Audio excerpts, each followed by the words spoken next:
The Stonecarvers Guild podcast is a part of the Stonecarvers Guild organization, which is a fantastic organization. Don't y'all agree? Oh, yeah, it's great. And it's cheap, too. It's well worth the price of admission. It is, for sure. You can find out how to become a general member at stonecarversguild.org. There's a Get Involved section. And I've been a member of the Stonecarvers Guild since its inception. It's been an unbelievable resource as far as the knowledge. How did you describe it, Joel?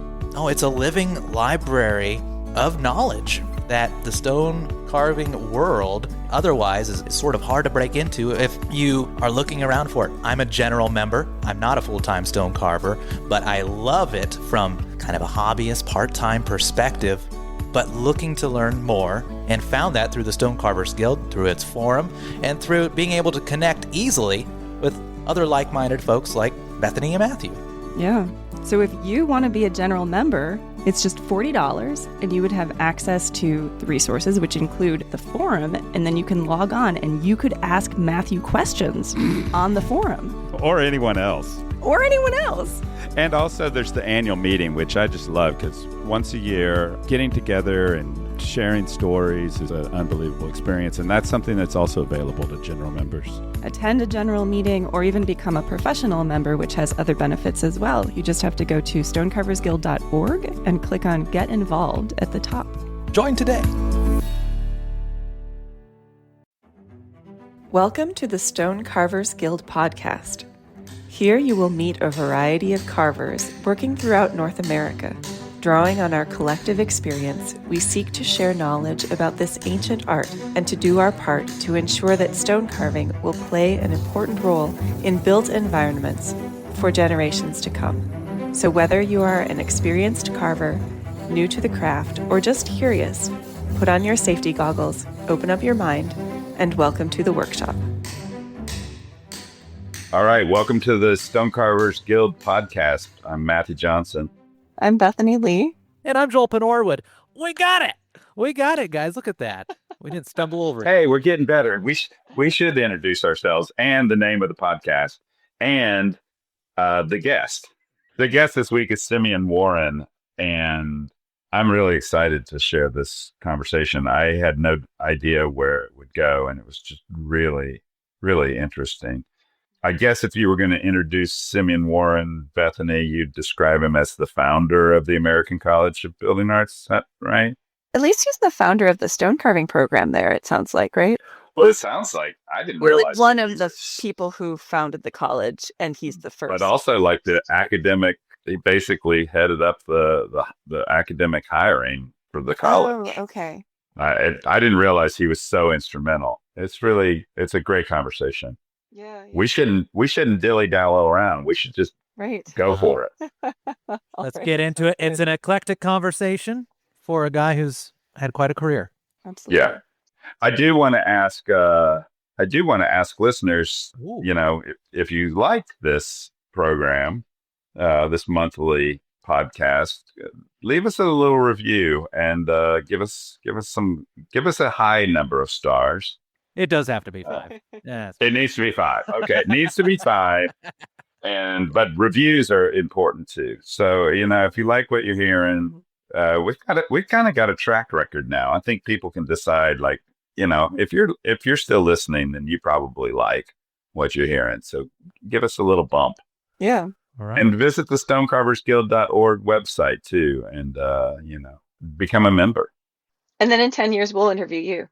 Exactly. Yeah. Let's get into the interview. Our guest today is Simeon Warren. And Simeon, I'm assuming that you got your start in England based on your accent. Is that correct? Yeah, I was kind of, I suppose, 18-year-old, and my dad kind of said, "What do you want to do with the rest of the life?" And I think I was walking past York Minster at the time and said, "Well, that looks kind of good up there. Why don't I try to be a stone carver?" So, were they restoring the cathedral there?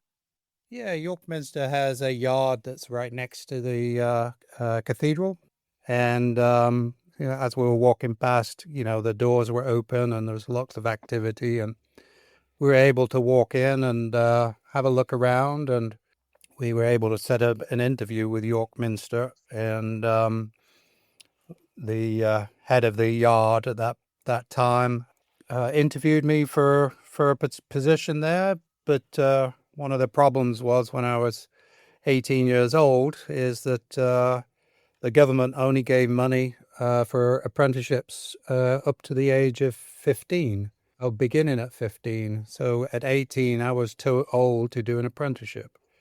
So,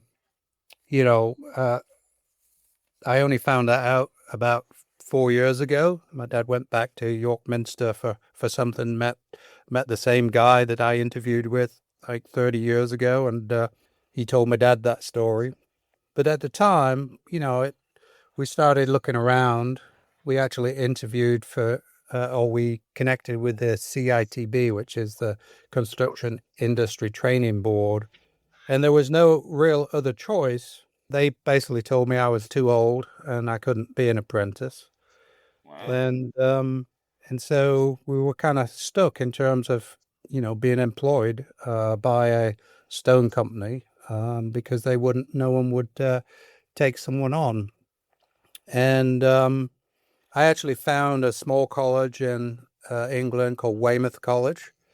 And Weymouth College was the only full-time college program in the country that did architectural stone carving work.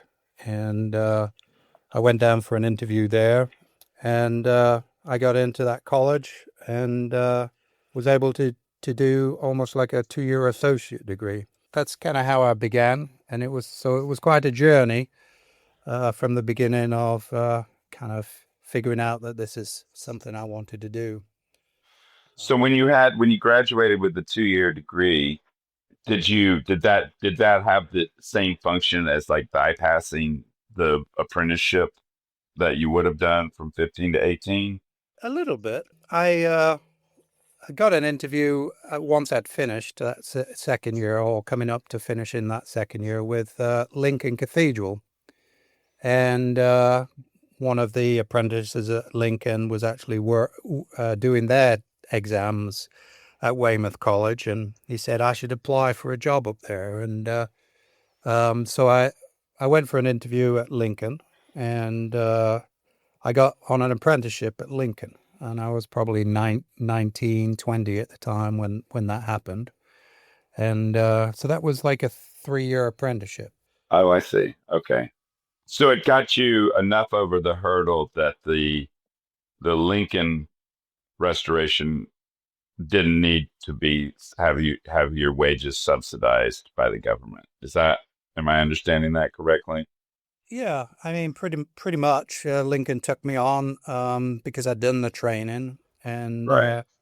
so I worked under a guy called Simon, and he was my first kind of. I was apprenticed to him, so you could say my first master. And the beauty about Lincoln Cathedral is that they have their own quarry, and they cut the stone, they carve the stone, and they also remove and install the stone. So I really had a really well-rounded kind of Wow. training in all aspects of the stonework. Did you spend some time in the quarry? Yeah, I spent a couple of summers in the quarry, and we used to kind of, drill out the stone. And at Lincoln, the quarry down there, the biggest stones you're getting out there are 20 inches bed height.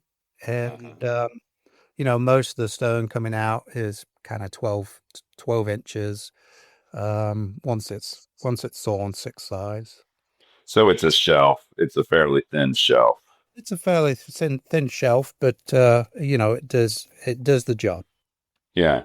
That reminds me of Lueders limestone in Texas. We have like a 14, 15 inch of Lueders, which is kind of a fun issue to have to work around sometimes design wise when you know that in one direction you've got this limit. Yeah, absolutely. I mean, the good thing is that 12 inches is a foot, and a lot of the bed heights in the cathedral are kind of that's a good size. So and in terms of kind of quarrying, we did the drilling. We had primary and secondary saws, and then we had to pack it up and ship it down to the cathedral, which was probably about a 15-minute drive away. And what's the history of that quarry? Like how old is the cathedral? How old is, I mean, is the quarry as older than the cathedral, or Yeah, was it? the cathedral's going on 800 years, and it was started building just before 1200, and that was the beginning of it. And again, it had failures. It had so the cathedral you see now, has kind of gone through stages. The original cathedral, you can kind of see bits of it in the center of the cathedral on the west front, but the roofing collapsed and they had a fire, and so it evolved over time, and it took about just over 100 years to kind of build up towards the angel choir, which was kind of the big, kind of really the end cycle of the major construction work. Hmm. And that was Edward the First was in power. Is that Longshanks? I don't know my history well enough to answer that question. All I know is based on Braveheart, so I don't think I know my history either. Right. Based on Braveheart. Simeon, of all that you did there at the cathedral, did you have any kind of particularly favorite things that from quarry to finished product that stood out in your time? Yeah, I mean, obviously the carving side of it was the kind of most exciting kind of work. But I mean, one of the things that's kind of I always enjoy is the fact that on the west front, you can see my first apprenticeship job, and it's a big section of kind of columns and with Ashley behind it, and it still pops out 30 years since I did it, and you can kind of stand at the front. I can point to it and say, I did that. And so that's kind of something that's exciting. But we did a corner kind of on the east side, and the rain, kind of the lead in the roofing system had gone, and the rain was getting into the stonework, and it had blown out a whole section of the corner. And I spent about a year on that corner, and kind of, it had kind of pilasters coming up and some arches in there, and it had some kind of sculptural kind of work, but also some kind of nice details at the top. And so that was kind of the most kind of wholesome kind of piece of work that I did. I can kind of look at it and kind of say I did most of that, and so that's exciting. In terms of the attitude of Lincoln at the time, they had a template making shop that the guy in charge of the yard, that was his job, and so he made the templates and then pulled it down into the kind of mason shop, and so that was a different aspect. But the interesting thing is that they hired out all the real carving work, and so most of the guys that I work with was really classified as banker masons, who worked on the tables with the square 6-sided blocks, and really did the architectural stonework. And so some of the times at Lincoln, you didn't always get the opportunity to do some of the really higher end carvings, but they did give us opportunity to kind of learn. I did one kind of capital stone that kind of got rejected, Oh no, which is in my mom's garden still. I have a piece like that. Yeah, and I think it was really nice, but it didn't quite match the original aesthetic. It was a little bit too kind of modern, I suppose, for them, and so that was a learning exercise in the sense of how you have to replicate something, to a standard. My experience with that is very humbling. like when you go you push yourself as far as you can, and it's decided that it's not quite there. That's why I kept that piece for myself, because I was like, well, that's a reminder, you know. Yeah. It's kind of a bittersweet reminder, but Yeah. it's a strange, that's a strange part of stone carving that a lot of people don't talk about very often, because it's associated with like failure. But in my feeling is that that's associated with pushing yourself further than maybe you're able to reach at the moment. And I think that's kind of the learning exercise, right? In the sense Right. of, and I think the hard thing is for an apprentice is to kind of visualize. You can look at a stone and kind of think you're visualizing it, but actually to wholly like replicate something you're looking at, it's actually quite a difficult thing. Right. Because your own sensibility kind of starts taking over, and you think you're doing a good job, and in reality, it's a replication issue. And if you're not replicating what you're actually seeing, then, you're not really doing the job you've been asked to do. So, again, it's a learning exercise, and that's why they call yourself an apprentice.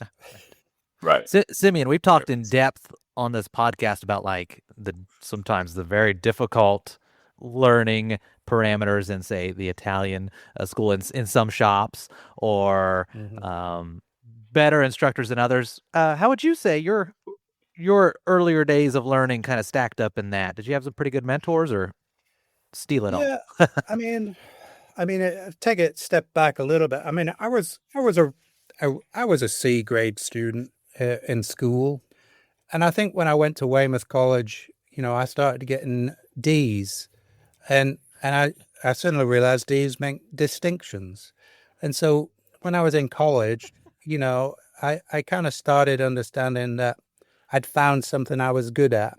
When I was coming out of school, I did a lot of clay modeling. And, I was excited about Star Wars at the time. I was 7 years old when Star Wars came out. And I did quite a bit of modeling of clay models and Star Wars. And so that's really kind of, that 3D modeling kind of thing. Stone carving is kind of an extension of that for me. I never made it to start making movies and making models for movies, but, I became a rock star instead. Can I ask for some clarification? Go ahead. When you said you started getting D's when you went to Weymouth.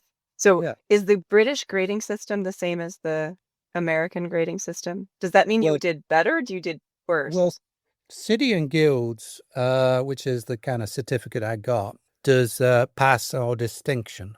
And so, that's the grading system. okay. Pass or that we're- distinction. Okay. Yeah. Okay. And so that's what the grade was. It was a distinction. And so really I found that what I was doing, I was excelling at. So my my education, I could take tests and exams and just about pass them.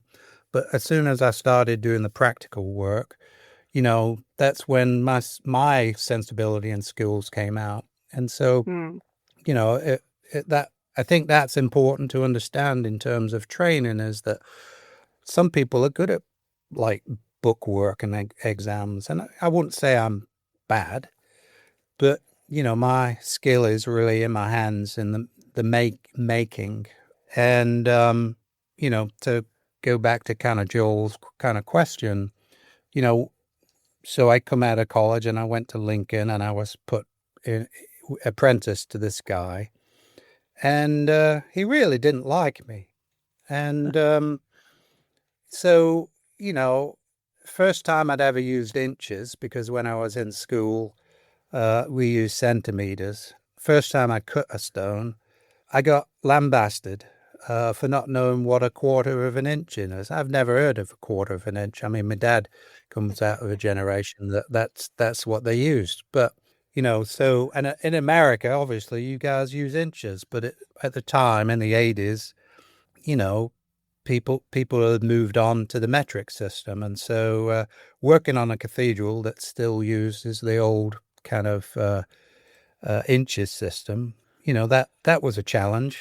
And yeah, I didn't really enjoy that kind of sense of being told off in that way. It was very humiliating. And to the point where one of my jobs was to put the kettle on, to boil the tea for the hot water. But the problem is, kettle took 2 hours to boil. And if I didn't put it on in the morning when I got into work, by the time 10 o'clock came around, when everyone was going for the cup of tea, the kettle had not boiled. And I got shouted at. The kettle kind of was thrown at me a few times. Oh my goodness. And, eventually I decided to buy an electric kettle, and that solved the problem. Not that this matters at So all, but what kind of kettle takes 2 hours to boil? it was on a hot plate, and it was kind of like this big one that you kind of put on the hot plate. Probably a health and safety issue now, but that's what they had at that point. I believe it's a while ago, but and then one of the other things, I was a little bit late one morning and got to the job site on the scaffold on the west front a little late, and I didn't have the key to get through the kind of the barriers. And the guy I was apprenticed to was up on the scaffold, and he threw the keys at me, and it missed my head by a couple of inches. And so I suppose it's a learning exercise when that happens to you. But after 6 months, they put me with somebody else, and that went really well. And I actually was kind of put with the head of the yard, and we did that East End corner that I talked about. And that was a real good learning exercise, working with someone who really looked out for the apprentice and understood how to teach installing of stone and carving of stone and stuff like that. But I really learned how to be an installer mason at that point. So again, a good rounded education. It's so critical to have somebody that's encouraging as opposed to discouraging. I'm glad that you met that. I'm glad that you got away from that other guy. Yeah. I think the message here is for any apprentices tuning in, just keep going. If you're getting kettles thrown at you, Yeah, right. It could get better. It can get better, right? Right. Yeah. Well, I think one of the things I've learned over time is you've got to really work with people you want to work with. And Right. when you're young in the game and you don't really know anything, it's important to kind of find that organization, that company, that person that kind of helps you kind of progress. Some people are practically minded, and some people, it'll take some time to get to the point where you can do a really good job. And in terms of the building industry, it's important to know that your skill level is not, when you start out, it's not good. And you've got to find that person who will go bring you on. One of the things I think that is also important to know is that because your skill set's not that good, you're probably not going to be working on some of the most exciting stuff. And so, again, it's a progressive process of learning the skills and coming up to speed. So I know that this is skipping fast forward in your life and all of your projects, but I know that you were instrumental in founding the stone carving program at the American College of Building Arts. And I'm just curious, when I listen to you talk about Lincoln Cathedral, it reminds me of St. John the Divine and the National Cathedral here. But in the US right now, there aren't any projects like that. And so what do you say to the people who graduate from the carving program who don't necessarily have, we don't have an apprentice program. There isn't a way laid out for people. What do you tell them in terms of finding people they can learn from? Yeah, I think that's one of the reasons why when I arrived in Charleston, South Carolina, and at that time kind of started working for the School of Building Arts. This was about 2001. I think that's why it was important to be able to set up a college, because there are not many places where you can really get the guidance to really find the skill set and the progressive nature of kind of stonework. You've got to kind of learn from the basics and kind of slowly add your skills on top of that. There's not many places that really do that. Obviously, there's centers of stonework around the country, but a lot of people who live there are probably going to work there. And in the kind of larger kind of field of the U.S., it's a big country, right? There's not that many places, and so that's why I think it's important that we have colleges and institutions that help people learn the building industry, not just stone carving, but the whole gamut. And there are a few programs out there that do that. There's the old adage that you kind of find an apprenticeship with a company, and they'll teach you everything you need to know. But that's not really the realities of apprenticeships, in the sense that really a company is there to make a business and to make money. And you'll find that when you work for a company, you're going to do the jobs that that company is doing. And so that's a challenge to kind of get your skill sets up. But there are, places around. There's organizations like the Stone Carvers Guild. There are weekend workshops that people put around the country. And there are also, if you kind of, the amazing thing now is that we can look online and we can find those individuals that are out there doing the kind of work that we do. And you can go talk to them and, or, at least start to exchange. So I think understanding and learning has shifted, in the sense of there are ways to learn now that when I was young, there weren't. And so, one way to begin to learn is to start looking online, watch videos, find people who are doing the work, find those organizations that can help you kind of understand the field. And through that exercise, you're going to start understanding who's out there. And hopefully you're going to find some connections to be able to kind of begin the work. And I think one of the other important things about the question is what's the work out there now?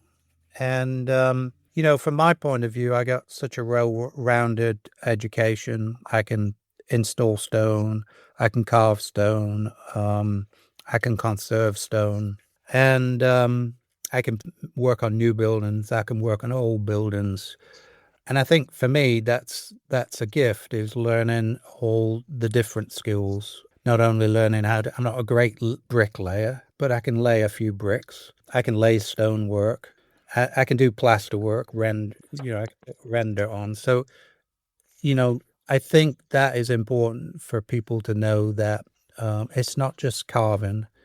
The bigger field, there's lots of historic buildings. There's not lots of new buildings, and a client, if it's conserving a building, needs someone who can work the stone to be able to reinstall new pieces into that building. And if it's a new building, probably working on high-end quality buildings that want, craftsmanship rather than a knockoff plastic, fireplace or something like that. And so I think that's important as well, to know that if you're going to kind of go into the field, is build your breadth and know that in doing that there is work out there.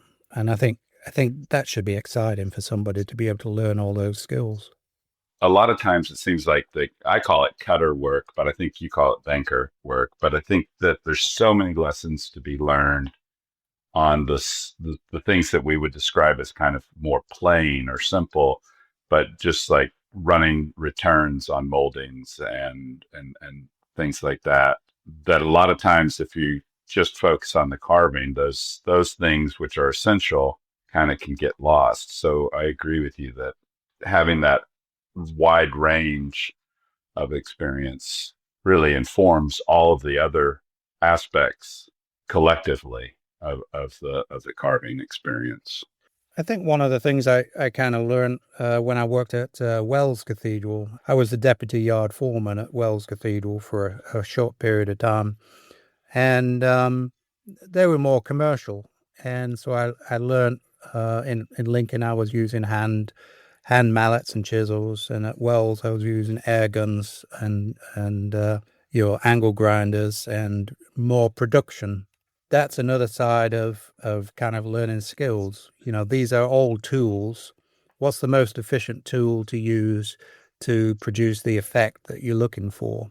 And sometimes you just need to get material off. And so using angle grinders to do that effectively, using air guns to remove material, and having, again, those kind of skill sets. But learning how to do production work is as useful as learning how to do high-end skilled work, because it brings a different layer to the skill set you have. And I think that's important as well. It's like if you get locked into, hey, I just want to do high-end carving, or then you lose a breadth of understanding about how to efficiently manage your materials. Yeah, and the truth of the modern era is that you sometimes you're going to have to do that. You can't always be like, I'm going to do it the pre-industrial way. It's sometimes you need to just get the material removed as quickly as possible. Well, I think we're also entering into a new period of where we are going to start getting machines that can do a lot of work that we would want associate with skilled labor. But I've always found that, there's so much work that really cannot be done by a machine.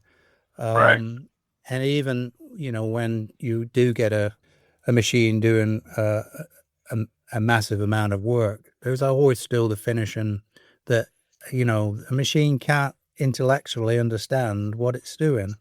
It's getting fed input, but it doesn't really know what that input means other than a 0 and a 1. And I think in kind of stonework, there's a kind of humanity to the work. I mean, I'm passionate about the kind of work I do. I hate it when I get something wrong. People always ask me, what happens when you make a mistake? Well, I always tell them I never make mistakes. And that's true up to a point. And, but there's always kind of that moment where you kind of muck up. But machines muck up as well. There's some disasters I've seen with machines. But I think it's going to be interesting in the next decade to see, how we utilize these tools. And I think that's important to think about. It's like these kind of machines or this equipment is a tool to produce a product, an end result. And whether you're coming from the fine art background or you were coming from a carving background, a stone carving background, you are in the control of that end result. And I think that's highly exciting to be able to take a sawn six-side stone and turn it into a product that someone wants and desires. And the analogy of you're almost being God at that point. Michelangelo and some of his sculptures kind of coming out of the stonework.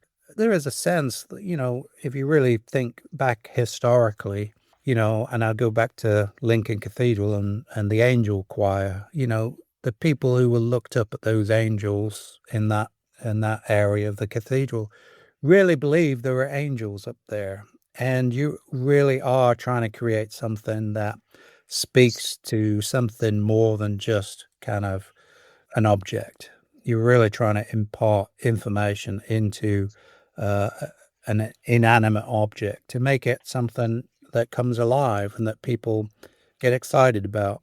So I think most people get into stonework to some extent because they have this understanding that they're being creative. And I think if we go down this path of just thinking about a machine doing a work, there's always a person at the end of that machine that's putting the input in.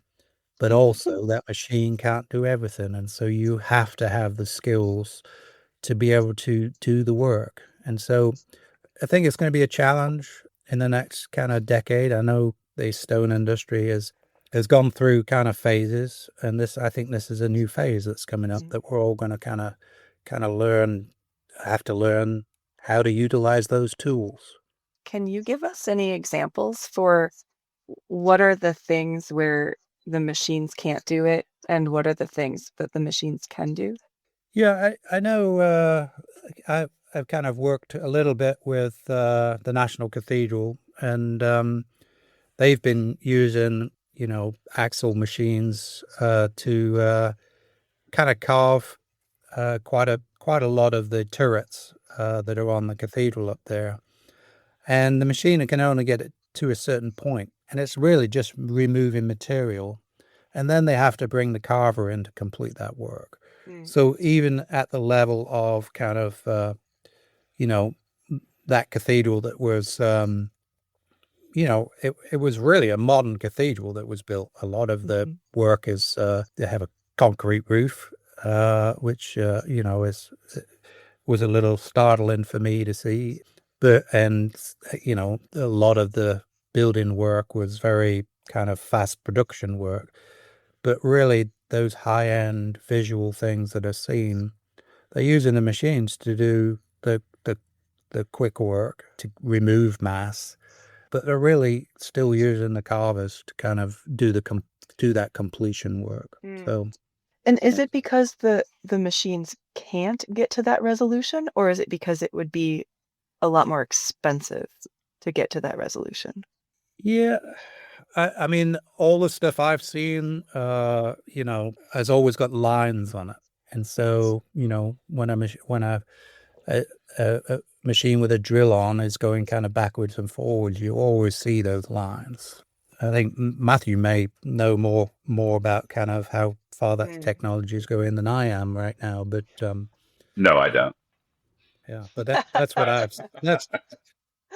I've seen. And so there's always and again, it's a tool, right? It gets you to a place where it's an efficiency question. And so I don't think we should be frightened of it.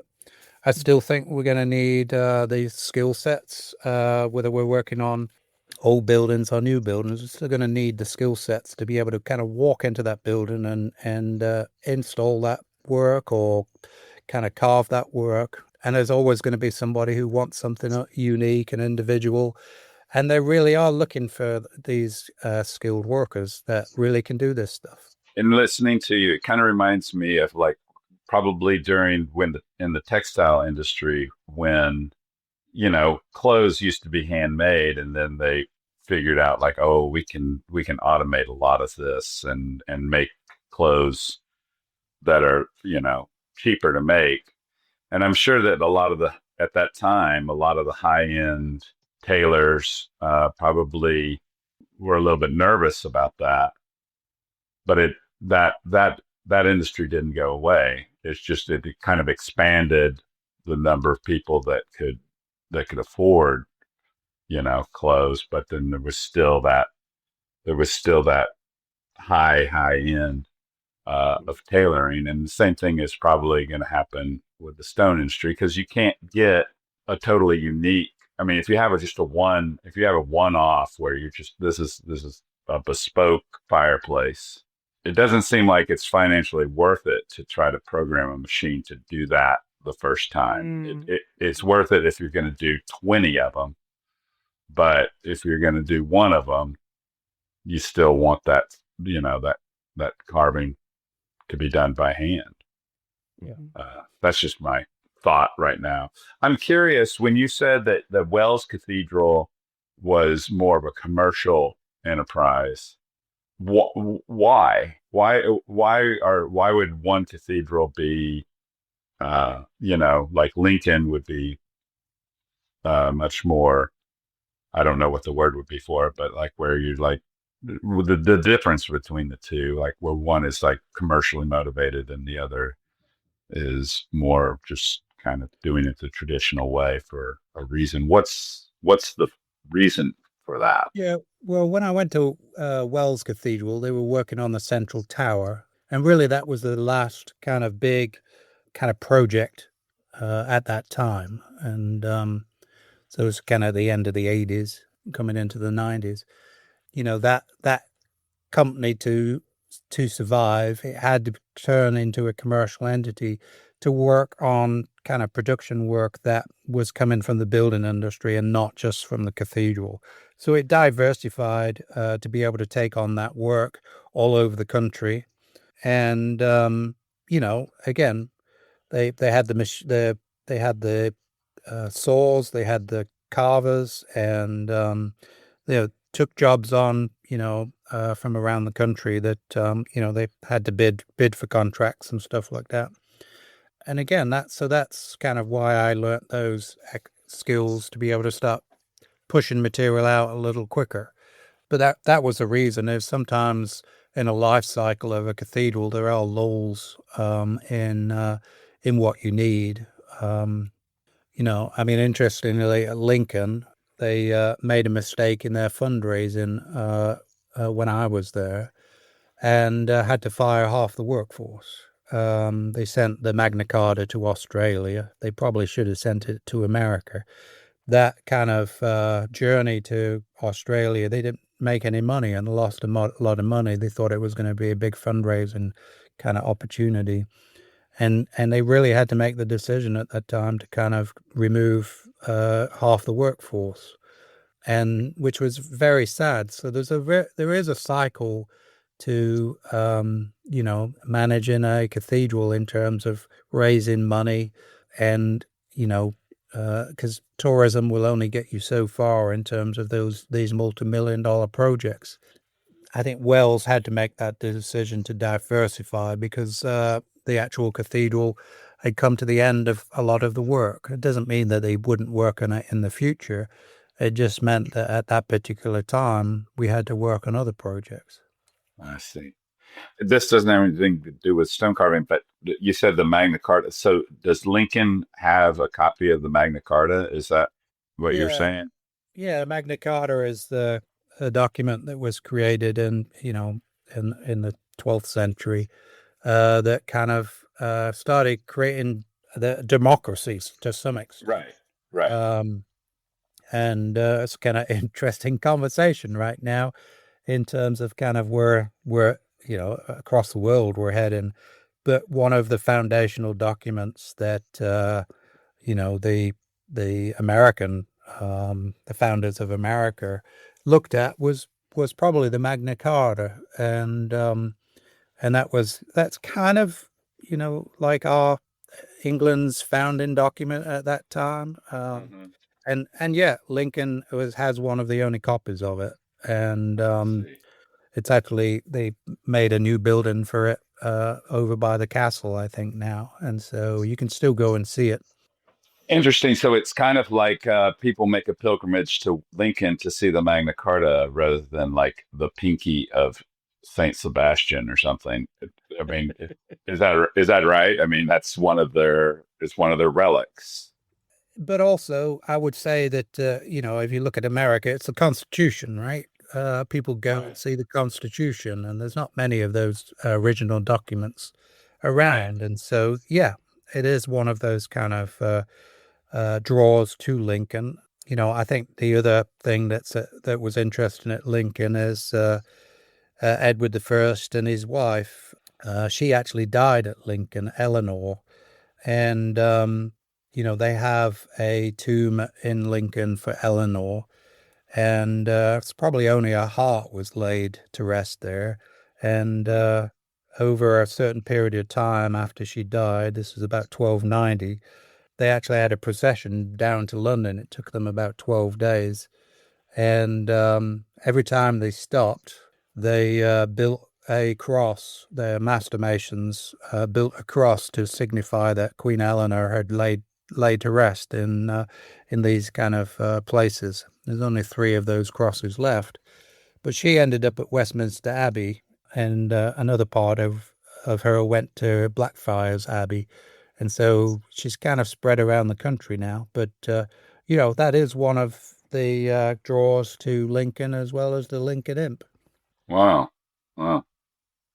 So then when you moved to America in 2001, did you say? That's when you came over to help found the school in Charleston? Yeah, well, I made the decision. My wife's American.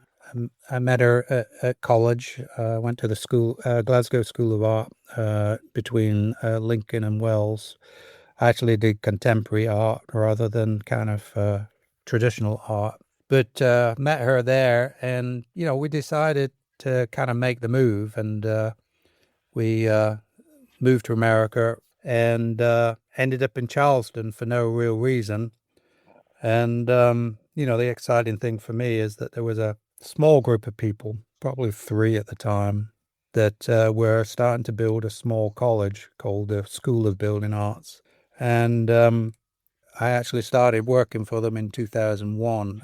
When I got here originally, I was working for a countertop company installing stone into kind of, houses for kitchens and bathrooms and stuff like that. But I was hired. I was the first academic hire at the School of Building Arts. And I started, we had the old city jail, which is really is in the center of Charleston. And it's the old city jail. It's the new old city jail. So there's one that's on the outskirts of town that everyone thinks the old one, but this is the one that's in the middle that was the original one. And I started working on the front gate or the front doorway. It's got some brownstone in there, and I started conserving that. That took about a week to kind of work on that. And then I started doing workshops, and I never went back to finish the stonework. And because, when you're building a college or a school, the priority really has to be in the education sphere. And so, I started really teaching people how to kind of do building arts. And we got to about 2004 and we applied for a license to teach or recruit students and from the local education authority. And in 2005, we opened with a license to teach students and built the American College of Building Arts. And I was the guy that hired pretty much everybody on the academic side for the American College of Building Arts, which was a very exciting but very stressful to work for a nonprofit to build such a big enterprise. Colleges are big beasts, and they take resources, and I think the exciting thing for me is that we have built a college to train and teach craftspeople to a high academic level within the craft, but also within aspects of architecture, within aspects of preservation of buildings, and art. And so, a lot of programs in the country call themselves preservation programs, but they're not practitioners of preservation. And I think the college really not only teaches a lot of the stuff that preservation programs do, but it gives practical skills to people to actually go out and do the work as well. But it also gives them skills to work on contemporary buildings as well and create new designs.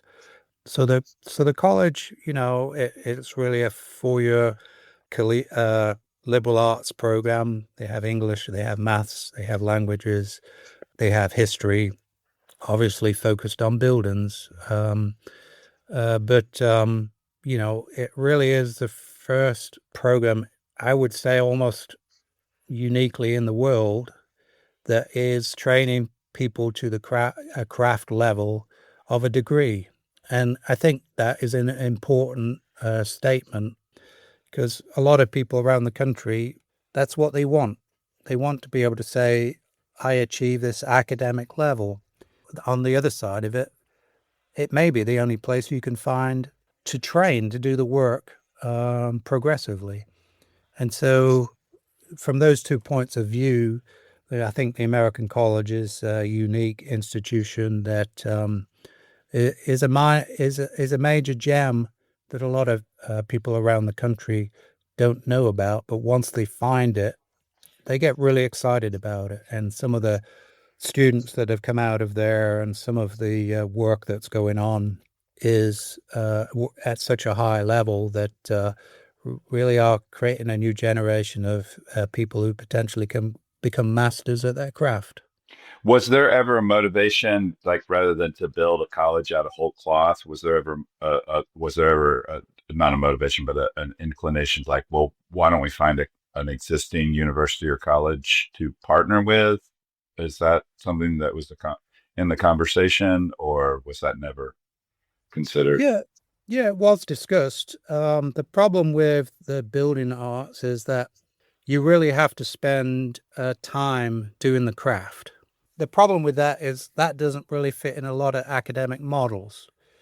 And so, when you're spending 15 hours a week in the shop, and then another, 5 or 6 hours in the classroom, I don't know the numbers now, but that doesn't fit within like the College of Charleston's model. And so we did kind of go down that path to some extent. But the other side of it is when you're working in academics, a lot of academics are political in the sense that an organization may change a president, the ethos of the institution may change, a program may come, a program may go.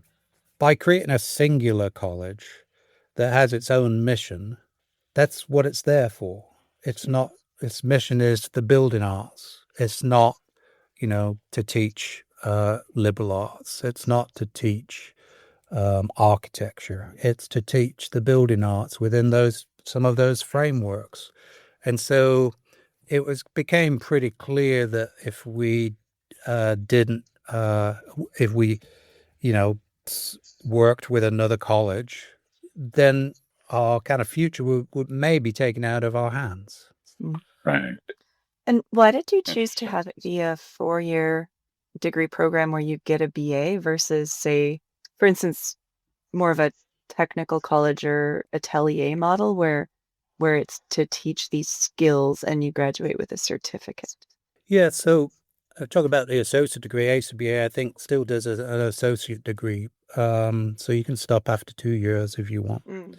But if you look at the associate degrees around the country, you only get to learn, that we have accreditation, right? And so accreditation on a national level, you have to do very specific aspects to have an associate degree. And there are programs out there that are focused on doing that. But, most of them are not specialized. And so you do a little bit of plasterwork, you do a little bit of, window restoration, you do a little bit of brick masonry, you may do a little bit of stone carving. But because they're a 2-year associate, they can't specialize, whereas ACBA can specialize to the point where a student can learn from A to Z in terms of I wouldn't say the full practice of the building arts, but the specialism within which they're in. So ACBA does stone carving, blacksmithing, or ornamental ironwork, timber framing, carpentry, plaster. I guess I mean more in the sense of, so for instance, the thing I'm thinking of is in the oil painting world, there's the Florence Academy of Art or various other ateliers. If people want to learn a skill, they go to that. And I have the impression that they that in that world, they don't worry about whether or not it's accredited, or actually it might be different now, but I guess maybe a better question would be, why did you decide to go for accreditation in the academic world versus saying this is the skill which we teach and the certificate speaks for itself? Does that make sense? Yeah, 100%. Okay, I mean, I think the choice at the time, and this was probably 2001 when this decision was actually made. Yeah. The board made a decision to go for accreditation. Okay. And those models had been looked at. One of the models was the French Compagnon system, the problem with the French compagnon system is funded by the industry, funded by the government. The educational system is integrated into the industry, and so there was no way that kind of model would have worked. The Atelier system, like North Bennett Street School, has kind of done that for about 100 years in the U.S. for certain aspects of craft, and but they are now moved towards an accreditation model as well. And so I think people are looking for a degree that says I've accomplished this, and that's what we wanted to achieve. And going back to my background, Weymouth College does not exist anymore. I don't know really if there's someone that was in my position now if they were younger. If I was a young man now, Weymouth College doesn't exist anymore. So that avenue is closed. The apprenticeship model has changed in the UK. And, the degree program in the UK now is modular, and you learn a piece here and a piece there, but it's not a systematic approach to kind of a higher level of practice. And so I think if you look at the American education system, it's what people expect. And so, as I say, this decision was made by a board of people. And I think it was the right choice. And, one thing it does do, though, and I think you kind of may be inferring this, is like you have to still do some of those academic things that maybe you wouldn't really want to. And so that is one of the decisions that was made. There is a lot of models out in the country. You do weekend workshops. There's small kind of summer programs. There's you can go and kind of learn from people. Sometimes they put on kind of their own workshops, they're craftspeople. And so this is a model of practice. And as much as the construction industry up north in the U.S. Has a lot more access to union trainings. Well, we don't have that in the South and a lot of the country. But also the union trainings, they don't, I've worked for the unions teaching some of their brick masons how to conserve stone. And, even that is kind of not taught in a hierarchical kind of way from point A to point Z. It's fundamentally, you really have to kind of learn the stuff on the job. And stone carving is one of those things you can't really learn on the job, in the sense of you need to be taught it by a mentor. And so I think the avenues and the pathways of education should be broad, because individuals find their own paths. And ACBA is one path.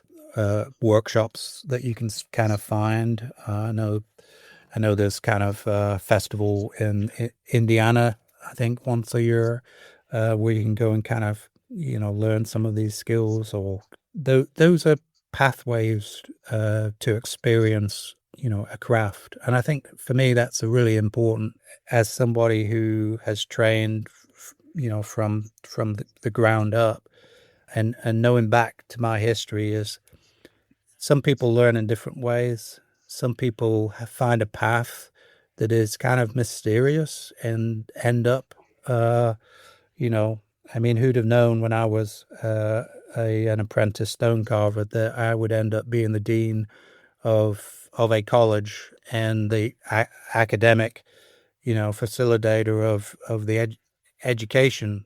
That's a big journey. And so if people are out there kind of thinking, well, how do I get into this? And, where will I end up? I don't think anybody can say where you will end up. But I think one of the things that we can say is go and find your journey. Find the people that can help you achieve something that you are exploring. And ACBA may be one of those paths for somebody around the country, working for another company in, a stone carving company. that could be another path. Doing a weekend workshop, that could be another path. It opens doors, and you really got to find a way to find that path for yourself. Simeon, thank you so much. This is really great. I am curious. I have one more question though. Like when you were a kid, and it kind of ties it back to the beginning. When you were 18 and walking by York Minster with your dad, what was it about? What did you see that connected with you that made you want to do that? Was there something that a moment where you're just like you really, what was it? Well, you got to remember that I'd been doing clay model work for 4 or 5 years at school, and this was the first time where I walked past the banker shop at York Minster, and I saw carvers carving stone, and that's where it clicked. It was like, oh, that's a job, and it's 3D work, and I'm good at 3D work. And so I think that was kind of the moment where I kind of peered through the big doors into this kind of banker shop where these guys were using air guns and stone was flying, and these objects were being made, and it looked like a career. And I think that was the first time I'd ever gone, oh, I could do that. Huh. That's awesome. Thank you so much. What a great conversation. Yeah. No worries. We always say to people, like, we'd love to have you back. Yep. Or, I mean, we don't always say that. And we mean it. But I just feel like we did just scratch the surface. Yeah. There's a lot more to your story. Yeah. Because we didn't even go into what you're doing right now, for instance. Right. So, yeah. Presently, I work for the National Park Service at the National Center for Preservation Technology and Training, and I am developing new ways to preserve buildings and landscapes. And last week, I actually became a MPS drone pilot. And so that's going to be it's an interesting journey, but that's the kind of work I'm doing right now. But in terms of preserving America's heritage, maybe we could have you back for just like an episode on that. That might be fun if you're stone carver turned drone pilot. Right. I think the big thing about kind of the work I do is that we're trying to help the preservation community to preserve America's heritage, and these new tools and technologies can speed up that work, especially in this kind of climate where we have a changeable climate. Noticing that we've just had hurricanes off the coast of South Carolina that, probably is going to scrape past North Carolina and South Carolina. Being able to utilize this new technology to help support disaster response, to help support documentation of landscapes and buildings. It's not about flying the drones. It's about how we preserve our heritage. Sure. Well, thank you, Simeon. Yeah, thank you. You've been listening to the Stone Carvers Guild podcast. We hope you've enjoyed this conversation, and we hope that you will find us online at stonecarversguild.org. There you can find photos showing some of the things that we discussed today, additional information about our guest, and if you're so inclined, ways to get more involved with the Guild and our ongoing activities. And of course, if you've enjoyed this podcast, we hope that you will subscribe and rate us on the podcaster of your choice.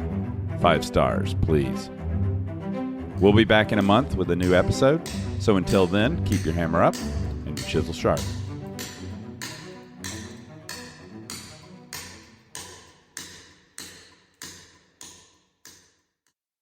The views and opinions expressed in the podcast do not necessarily reflect that of the Stone Carvers Guild. This content is meant for informational and entertainment purposes only. Thanks for listening.